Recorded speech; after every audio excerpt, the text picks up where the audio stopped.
One of the things I wanted to jump into today is you've recently started coaching a high school team again, which was your sort of original how you started coaching. But then you went to a lot of masters coaching, but now back to high schoolers. What would be some of the things that you've taken from coaching masters athletes over the last few years that you are now incorporating into teaching the high schoolers? And what are those things that you're starting to focus on now? And has that approach changed for you over the years?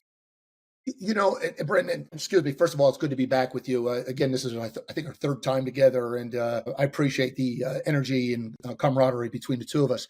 But yeah, I mean, going club, I grew up in New Jersey, Jersey Shore League, high school club teams, YMCA, and that was a good part of my life for, say, 15 years.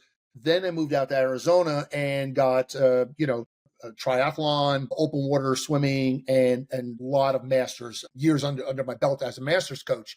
And I come to the realization that water is water is water, right? A body in the water will, whether it's a master swimmer or a younger swimmer, is still going to need to pay attention to the laws of hydrodynamics. They're going to need to learn balance. You just got done doing a piece on that on Instagram. They're going to need to learn mobility, hip rotation, how to kick, and how to breathe. So I take a lot of what I've learned from when I was a high school coach into my masters, because now I'm dealing with adults. Now I've gone away from masters so much, but I still have a lot of my triathlon clients and open water swimmers who I work with. But going back to my roots, young swimmers, I'm living in the Florida, called the Villages, and I am the director of youth club swimming here, and a high school coach also, who answers to a head coach for the high school program. But I run the club program. It's great to be working with fourth, fifth, sixth, and seventh graders again, really getting them excited about the sport of swimming and bring up another generation. So I see so many similarities between U.S. master swimmers, high school swimmers, and young swimmers. Again, as I shared with you, water is water is water. There's just the laws of physics that still have to be applied.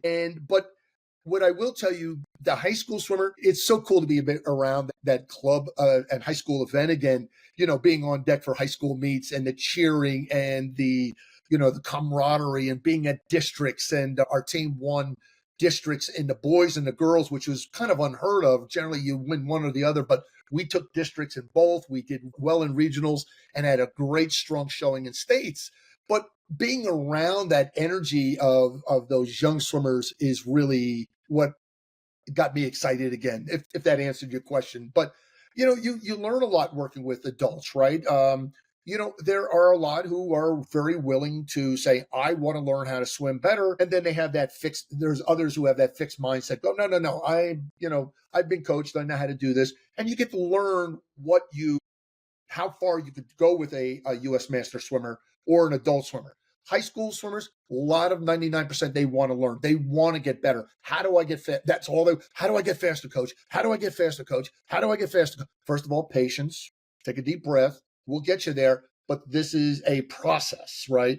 If I got to convey to a young swimmer, if we're focused on the outcome versus the process, you focus on the outcome, you may do well at an event, and you're going to be very disappointed lots of times when you don't hit your best time. But if you stay focused on the process, you're constantly building towards that outcome. So that hasn't changed. I don't care whether I'm coaching a fourth grader or somebody who is swimming in the Pan Am Games as a U.S. master swimmer. So that's the similarities between what I'm doing now and what I did do. Mm.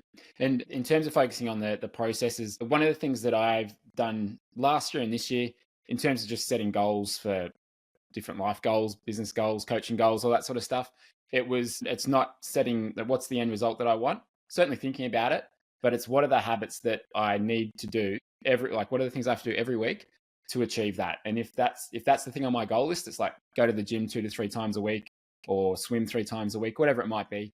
That's been so much more attainable than this thing way out in the distance. And it keeps it just really simple, and it's doable for people. You're 100% right. I apply it in my own life. I literally have a journal where I will literally check off virtually through the course of a day all these things that I want to get done in a day. And the cross means that it's gotten done. So It's all processed every day. Habit, chop wood, carry water, chop wood, carry water. Do it every day. If it's 3 times a week, do it every day. There are certain things that I just will not go to bed until I've done those things. And I try my best to convey that to young swimmers. They like results, right? So what's your goal this year? I want to hit a state time. Okay. Are you willing to do this, and this to hit that state time? Meaning, I call it like Monopoly. You get 2 get out of jail cards, right? The game Monopoly. How many practices will you not miss, right? Poor English, but you only miss 2 practices in 8-9 weeks. Okay. Too many, but you get my point. So I really want my athletes to focus on the process. If we do that, the outcome generally will take care of itself. As an ex-high school teacher, I would tell my kids, go home and study every night, read 10 minutes. By the end of the week, you've got an hour's worth of reading done. You take your quiz, you take your test, and all of a sudden, you're getting your Bs, you're getting your B minuses, you're getting your C pluses, your As. But it's all about the process, right? We hear that, but there's so much truth to that, Brenton. It's so true. Focus on the process, my friend. Creates habits. Yeah, exactly right. And are there any certain particular things that you're really drilling into the swimmers at the moment? Like in terms of like technical things, what's your coaching style? What's your coaching approach like with the athletes? Again, I'm going to go back to the video you just did on Instagram in regards to balance. I am a true believer, and I've always coached this way, and I will continue to coach this way, is that you must take care of the vessel first, meaning the body. The body has to be balanced. It has to understand buoyancy and body position, right? I heard a coach use these terms, and I've used them for years, and I take no credit for them. Stay athletically long, stay athletically taut. And I teach athletes that, right? If you are 6'1", I want you swimming like you're 6'4". If you're 5'5", I want you swimming like you're 5'7". I don't care technically, what God has given you in regards to length, but I want you to swim long. I want you to use your body. I want you to swim from your body first, then we'll add propulsion, right? So I will always tell my athletes, always protect the integrity of the vessel. I could be a tugboat with a big engine, and I think I'm a fast boat, but I'm still a tugboat with a big engine. You follow where I'm going? So I see swimmers dropped hips, poor body position, poor timing, and they're adding additional propulsion. That elevates drag and resistance 8 times. And I don't care if you're who you are, an Olympian or just a club swimmer, you're going to lose every single time because water will win that battle every single time.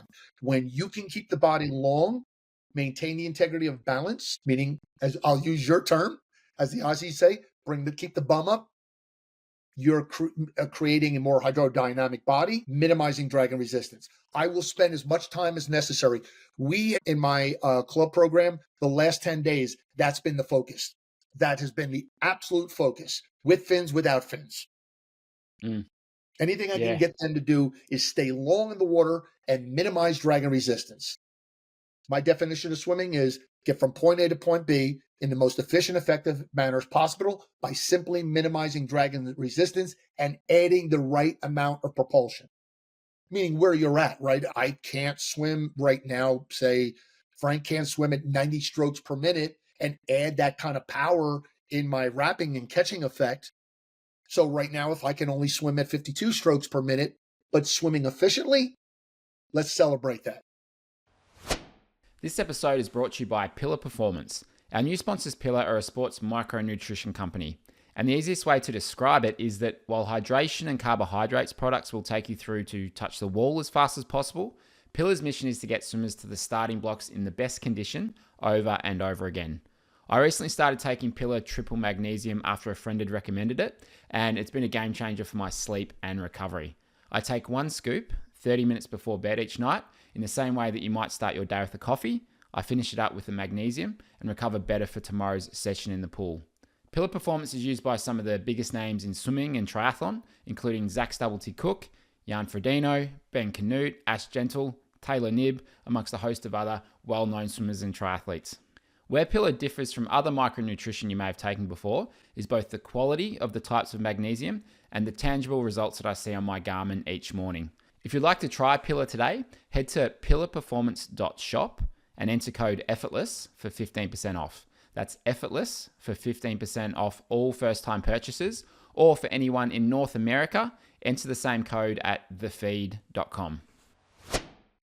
Let's celebrate that. And then I could start to add the engine piece to it. Now let's talk about propulsion.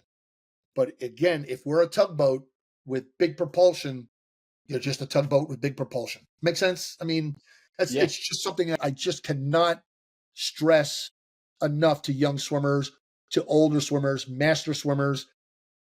Maintain the integrity of the vessel, always. Yeah, it doesn't matter the age or the experience of the swimmer. It's always going to come back to that.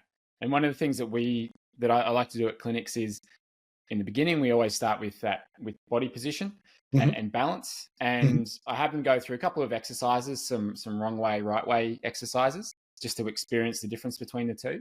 And then I have them go through this bit of a checklist in their mind where they push off, go 50 freestyle. They check in on the head position and making sure they're long from head to toes.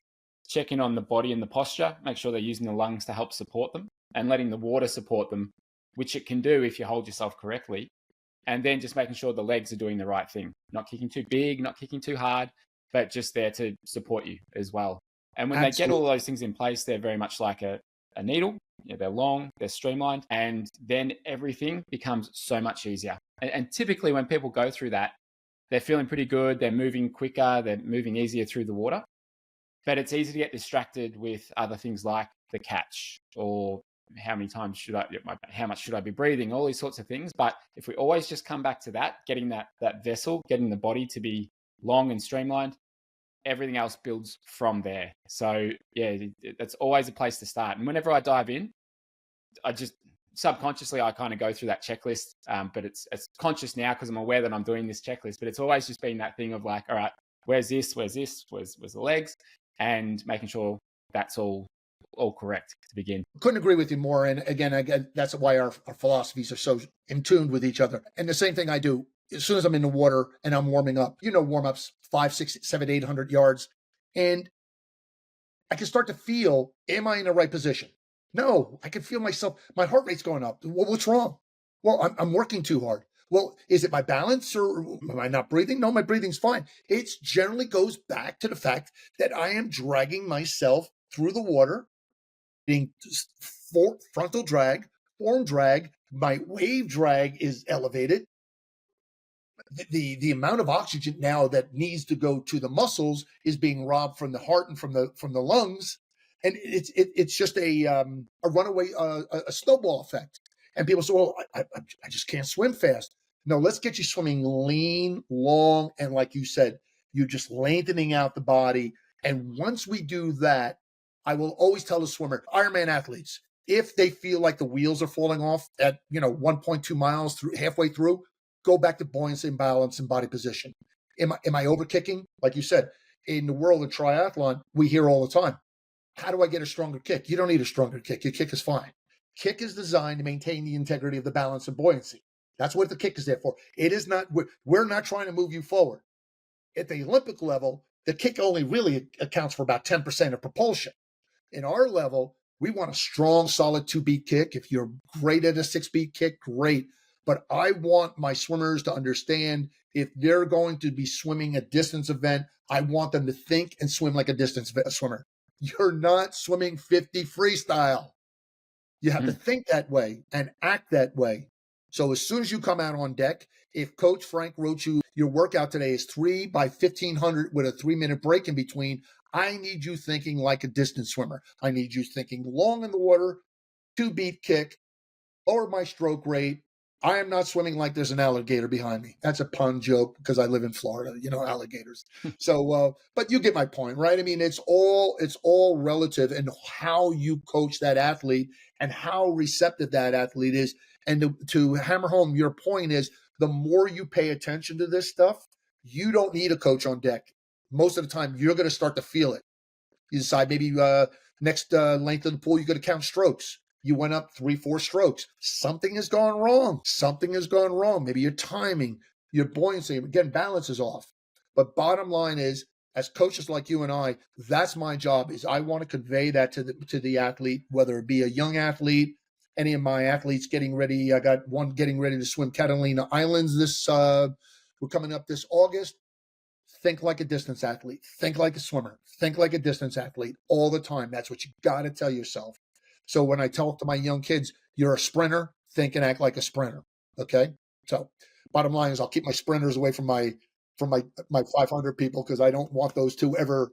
It's like oil and water. Because guess what? I got a sprinter in this lane and a 500 swimmer in this lane. Guess what this 500 guy wants to do?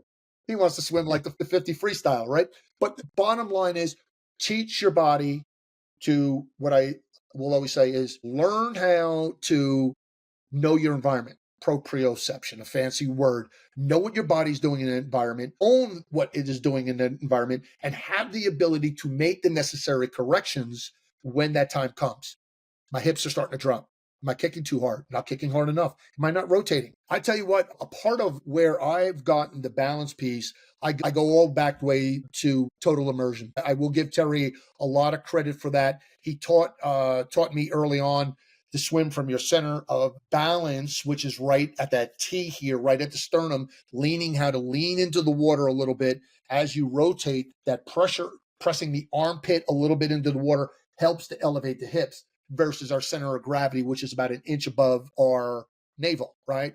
All of that because our large muscle groups, our legs, our hips, our glutes, all heavy muscles. It's going to drop. It's going to drop. I think you did one of the little example of that in one of your videos where you're just lying there in the water and eventually all of this starts to drop, right? And especially if I'm not breathing right, now my lungs are like a buoy. All of that's floating up too. So it's timing, breathing, balance, buoyancy, but all of this, it takes a lot. Lots going on, man. And like you said, now I got to think about the catch. You got to be kidding me. So that's a long answer to say we will spend a lot of time on this. Don't care. I tell my high school swimmers right now, my club swimmers, I don't care about speed. I don't care how fast you're going. I care how fast, I care how well you're doing it, not how fast you're going to do it. Fast, and as they say in Italian, men's technique, not good, right? Fast with great technique, man, the world's your oyster as a swimmer at that point. Yeah, that's exactly right. And I know you're doing some online coaching. And so what would be those things that you are trying to make the swimmer aware of so that they can self-coach and self-correct and they build that proprioception when you're not there to give them feedback or have eyes on them outside of them sending you footage? Yeah, we already spend a lot of time on balance, buoyancy, body position. The other one is breathing. I find young athletes, master athletes, senior athletes, college athletes, most of them were never taught how to breathe. I am working with a gentleman right now, 65 years old, and his note came back to me when I gave him some breathing assignments to do. He goes, I'm almost embarrassed to say that at 65 years old, no one has ever taught me how to breathe properly. We're born, nobody teaches breathing. We just assume that breathing in and out through our nose or our mouth is normal. And we see that many times. I'm standing on deck and I'm looking at a video of an athlete, and you could just see that the breathing pattern's off, right? I mean, you got that classic, as they rotate, they're blowing out, then breathing in, and they're holding their breath underwater. But those are the things that I like to work on: balance, buoyancy, body position, breathing, right? I will have them old school. I mean, if they have a Garmin or Apple Watch, check their heart rate. But if they have to go old school, right now, if it's an older athlete, I don't want you any higher than 128 to 134 on your heart rate. Check it. If you're too low, I need you to kind of, again, pretend there's an alligator behind you, right? But he's far behind, but he's not trying to run you down. So those are the things I try to do. And then we start to work mechanics, the technical proficiency. I'm an old school coach. I know a lot of key coaches talk about reach, catch, pull, and push. There's a term we used to use calling wrapping the water. And I still use that term. We come in, we wrap the water, unwrap the water. So we extend. We want to feel that water under our armpit. We want to wrap the water and unwrap the water. When I use those terms, they seem to take that corrosive feeling of those got to reach, ratch, pull, and push, boom, right? And they go, I got to push the water behind me. Wrap the water, drive the body, unwrap the water. And I undoubtedly will have athletes come back to me going, oh my God, That was effortless. I didn't have any trouble breathing. And I actually watched my times go down 3 or 4 seconds per 100.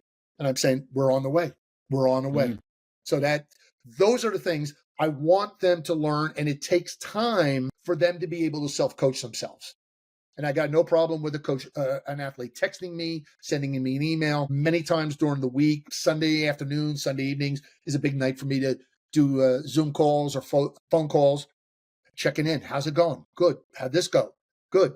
How'd this go? Good. How's the back feeling? Good. Okay. You know what? You've been stressed a little bit at work. I'm going to tell you not to go swim tomorrow. You can almost hear a pin drop, and take a deep breath. It's okay. That's part of the process, is letting the body recover, rejuvenate, regroup. And 9 times out of 10, they come back to me going, I slept an hour and a half later this morning and I felt like I got caught up. So those are the things that I incorporate in coaching my athletes. Get to know the athlete, get a feel for where they're at. Great communication, like you do. You're brilliant at this. Great communication with the individual. Be able to, after time, you get to know them before they even call you or send you a video, what you're almost going to see. But the videos that they send me, it's critical, right? I think people like you and I have been doing this for so long. I've been at this for 27 years now. I would always love to see underwater video, but there's a lot of, I hate to use this word, there's a lot of assumptions I can draw just by what I'm seeing on top of the water, what's going on underwater. Water refraction, I can see a little bit. Hey, he's crossing under his body. He's got thumb down and his palms out. And then I can work on making those corrections. Drill sets. I'd like to create the drill right into the body of the workout, right?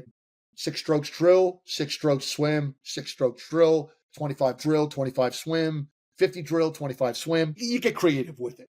But as long as the athlete is getting it, and I'm finding at the younger level, Brenton, is that one swimmer in lane 3 is grasping it.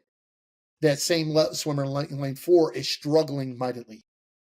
But I'm blessed to have enough coaches that we could pull that swimmer aside and going, let's back them up a little bit. If we got to get them swimming with a PVC in their hands because they're windmilling their arms and they're not staying anchored out there, or they're cupping in their hands too much. You get to learn, you get to feel your athletes, you get a real sense. And I take a lot of pride in knowing my athletes and where I need to take them. So a lot of pleasure out of doing that when you're not on deck with them. You know what I'm saying? At Effortless Swimming, our mission is simple: make swimming more enjoyable. Whether you're training for your next race, swimming for fitness, or just love being in the water, we're here to help you swim faster, smoother, and with more confidence. And one thing that can make or break a swim is your goggles. If you've ever struggled with foggy lenses mid-session, you know how frustrating it can be. That's why we created the Effortless Swimming Hydro Clear Anti-Fog Goggles for long-lasting, crystal clear vision. I've been using them myself, and the difference is night and day. And I'm not the only one. Deborah swam 36 kilometers down the Derwent River, and the entire time her vision stayed crystal clear. No fog, no frustration, just an uninterrupted swim. So what makes the Hydro Clear goggles different? It's all in the technology.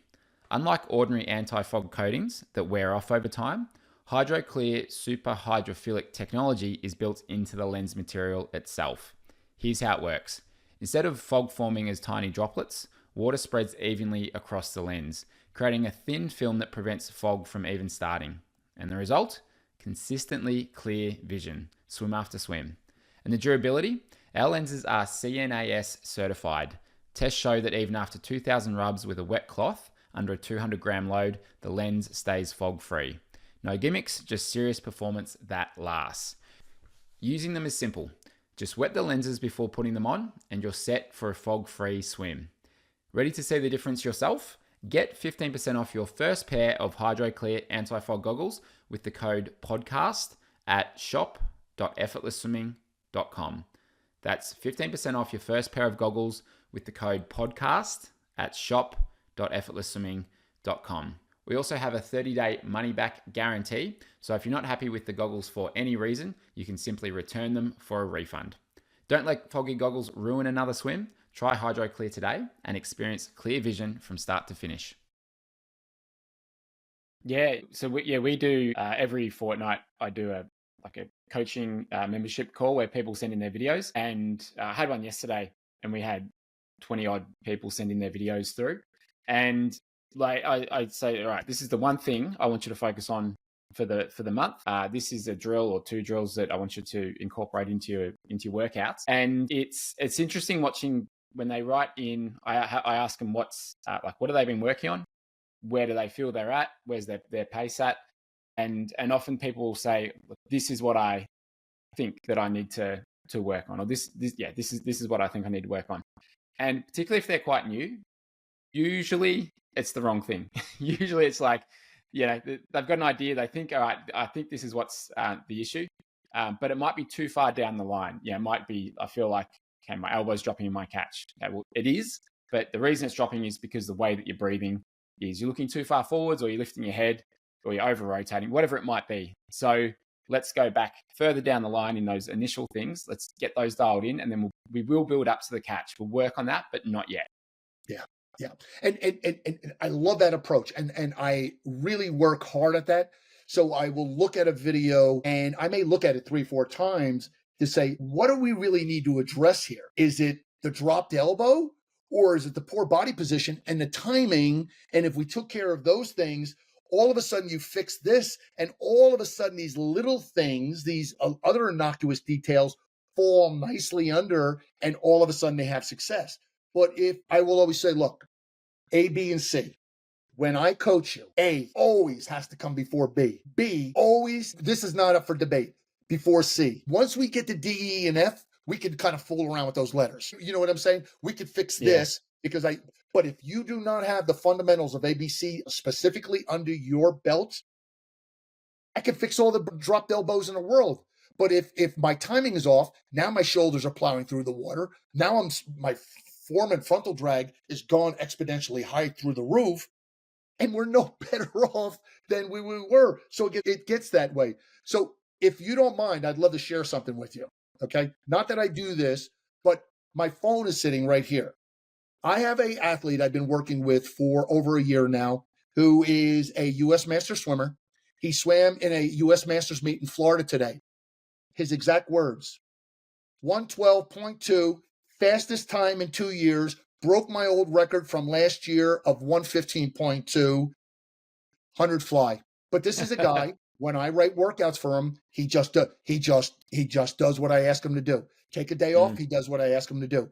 4,000 yards tomorrow, he does what I ask him to do. Today, we're only doing 1,500 with a focus on walls. That's all I want you to focus on is walls. So when you see something like that, that's exciting. That's exciting. Okay. And as coaches, now you and I get text messages like that going, I was off my best time. Well, that's part of the process too. You're not going to always get best times, but we've worked on breathing. We've worked on body position.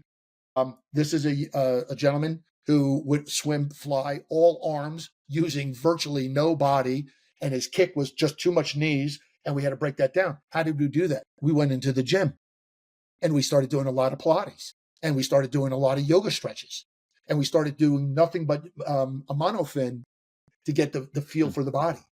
What do you want me to do? 20 by 50 on 20-second break with a monofin. Swim a 300 cool down, get the hell out of the water and go home. Okay. Got to love those kind of athletes, right? Got to love those kind of athletes. So I thought how appropriate that this came in through this conversation. That is like, good job, Frank, but the athlete is doing what I'm asking them to do. It's just reassurance as coaches that we are writing workouts. We're doing our tapers properly for these athletes and have them prepared to go out and perform. Again, master's level, college level, Olympic level, high school level, club team level. And it's like we've been there for a long time. We've seen a lot of things, seen a lot of different athletes. Have a pretty good idea of what's going to work for someone. Not always the case, but have a pretty good idea. And so like I compare it to my two kids do jiu-jitsu. The oldest one, he's stepped up a class. So he's kind of going against this kid who's a little bit older. And yesterday the instructor was giving him some advice while they're trying to take each other down. And my son's trying to trip. He's trying to do this trip on the other kid. and he's just too far away. Like he needed to get in close, he needed to wrap his one hand over the top of the other, and he needed to get in close to be able to do it. And he kept like trying to get him to do it. He kept saying like, Sam, getting close. But he kept trying to trip him from too far away. And eventually when he listened and took the advice, it worked. But before that, he's still trying to trip, but he's just too far away. Nothing's happening. And so like if you can just listen to your coach or your coaches, you're probably going to have success over the long term. So that's great to hear. Yeah, it's so good to see masters swimmers who may have swum as teenagers. They can still hit lifetime PBs, many of them. And if they were really elite, okay, maybe they're not hitting lifetime PBs, but they're getting faster at 45, 50, sometimes 55 and beyond. Like it happens. And down here in the villages, they have a master's program here, and it's amazing. I mean, mind you, it's a retirement village. So the youngest person on the team is 55 years old. And they have a couple guys, 82, 83 years old, but they swam Eastern Illinois, Stanford. They swam at some small Division II school, and they're still living their passion, and they're staying healthy while they're doing that. And we know the body-mind relationship, keep this, and this working together. Okay. I mean, it's a little hard to explain that to a 16-year-old kid as he's walking by you on the way to practice, eating a McDonald's hamburger and a bag of French fries, right? Going, dude, this was the best meal that you could pick before you get into practice. You're in the water in 15 freaking minutes. And I would say, if you throw up in my freaking pool after eating that, you know what I'm saying? So it's good to see that the love for swimming is still there at whatever age. Again, bringing young swimmers up, whether it be jiu-jitsu, if that's their love, or swimming, triathlon. We know here in the States, USA Triathlon is doing a phenomenal job at the college ranks. I think they have over 40 plus, maybe more. I'm sure they do more triathlon programs for females here in the States. So they're introducing a lot of these younger people to triathlon, open water swimming, if they were big pool swimmers. But bottom line is, your point is well taken, is when we can define a plan of action for a swimmer, and as coaches, be honest with ourselves going, this is not working. Is it the athlete or is it me? Let me go back and rewrite this workout. Let's try it again, because we're not perfect. I don't care who you are, you, me, any coach is going to make mistakes, but we have to own up to those mistakes and saying, nobody got hurt, nobody died here. We just go back and figure out what we need to do, right? So that's it. I'm always doing it. I have my journal here. I'm always writing my workouts in this journal, and then writing notes as a follow-up to that day's practice for my club team going, this was an awesome practice. I want to do the same one 2 weeks from now. I want to use this as my test set because they loved it so much. And you get there, you see their energy, right? Some practices you walk away going, this was a tough one. This was a tough one. Could have been better. You conveyed what you needed to get done. I would always tell, I tell my master swimmers, the same thing. Not every practice is going to be like, all right, we're having fun out here. No, coach, we're not having fun. Fun? Who the heck said we're not supposed to have fun? We're supposed to swim. That's my big joke to them. But I want them to have fun, right? I don't care if it's a master's, it's a triathlete. I want them to enjoy the process, because if they're enjoying the process and they can see some results starting to develop through that process, their confidence level is going to start to go up. Wow, my times are going down. I'm feeling stronger. I'm feeling better at this. I want to show up again tomorrow. If they're not feeling confident and they're not seeing a process, that could get disheartening, right? I mean, you and I both know that. So bottom line is, that's my focus. And that's the energy that I put out there. That's been my philosophy. My philosophy's changed a little bit over the years, but I still believe that if I can connect with that person one-on-one, great communication, show that athlete I truly care, which I do. Every one of my athletes, I don't care who you are, do I care about that athlete and do I want to see them succeed? They're going to start to see that. And that's what I see in your coaching. It's clear. When I'm watching an Instagram or you and I are talking off the air, the passion's there. And any of your athletes know that. And I've talked to athletes who you coach, and they couldn't speak more highly of what you have done in their lives. So that's what I said to you early on. As coaches, we don't care who connects with them as long as somebody connects them and they're really moving themselves forward through this process. So, No, I appreciate that. Thank you. yeah, yeah, absolutely. And how has your philosophy changed over the last 5, 10, 20 years?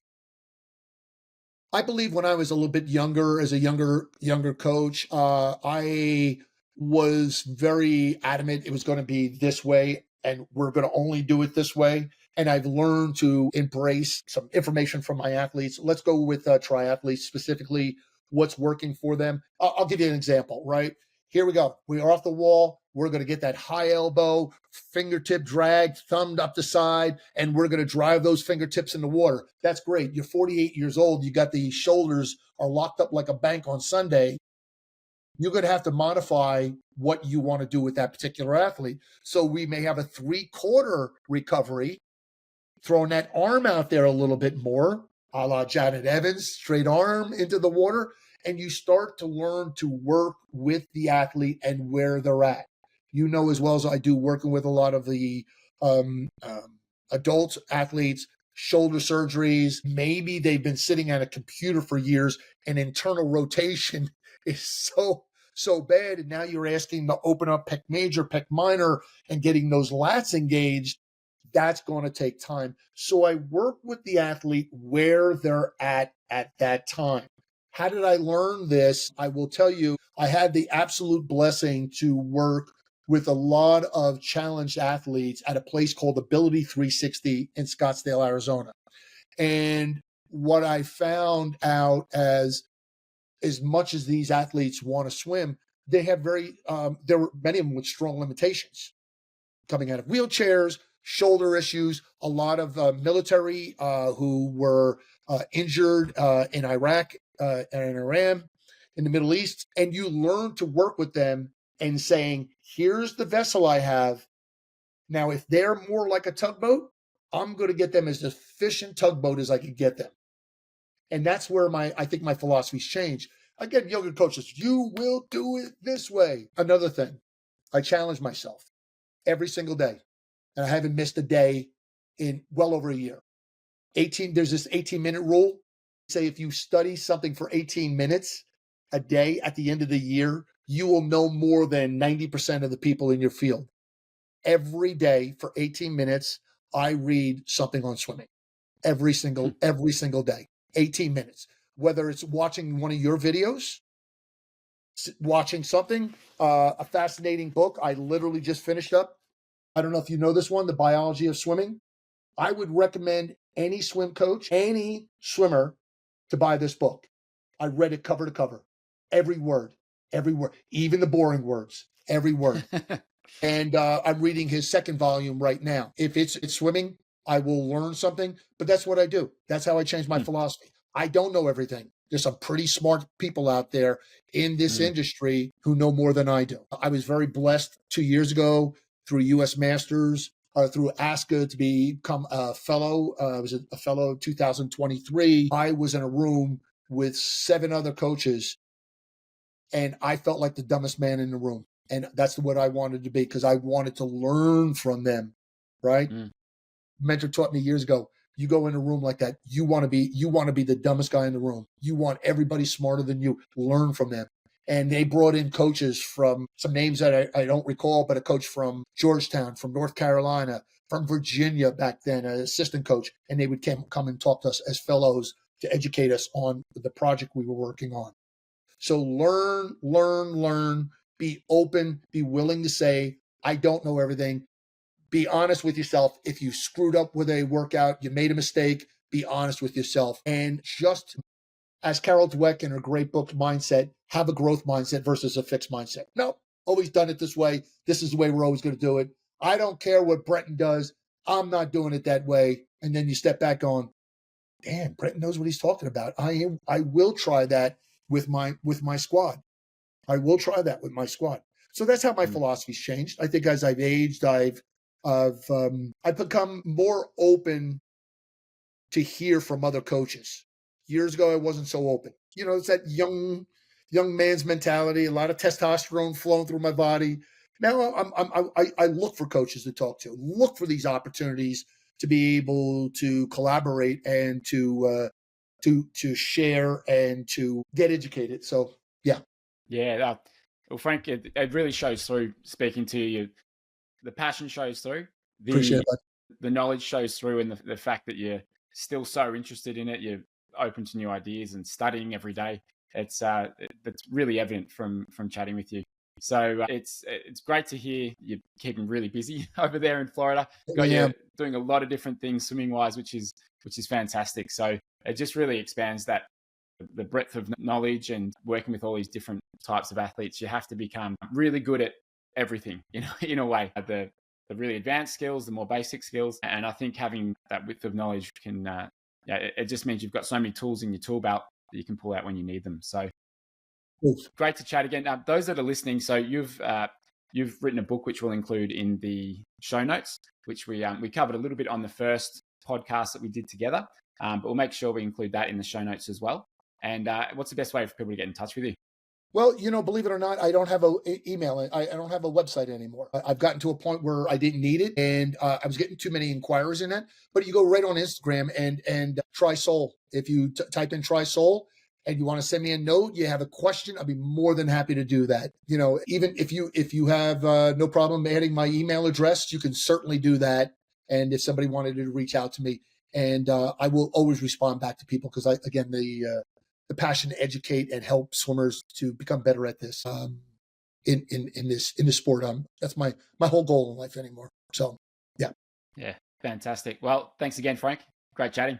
always good seeing you, my friend. Always good for you. See you next time. Stay well.